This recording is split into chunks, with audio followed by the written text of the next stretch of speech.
جو چاہنے والے تھے ان کو روکنا. اور بلال کو جب روکا کہ آپ اذان نہیں دو گے، بہانہ بنایا تھا ان لوگوں نے حقیقت جو اس وقت کے واسی تھے. ڈکنت کے کمال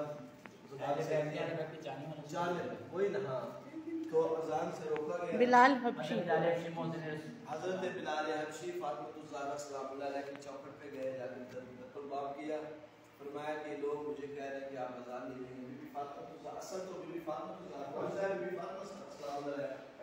بیٹا چچا بلال جب تک تو اذان نہیں دے گا اس وقت تک تو نہیں ہوگا. اور لوگ سہولیت دے رہے لوگ جو تھے سوتے اور اٹھتے، سوتے اور اٹھتے، دن نہیں ہوا. پھر آخر جب بلال نے اذان دی اس وقت دوبارہ دن جو ہوا. اور یہ عظیم صحابی ہیں ہمارا سلام. پھر ایک اور روایات بھی ہے کہ جب بلال حبشی یہاں سے واپس گئے، قصہ کربلا جب بی بی فاطمہ قصہ کربلا سے پہلے جب یہ واپس گئے تو ظاہر ہے ان کو جب نکالا، جب چھوڑا تھا انہوں نے، مولا علیہ السلام نے کئی صحابیوں کو کہا کہ چلے جاؤ.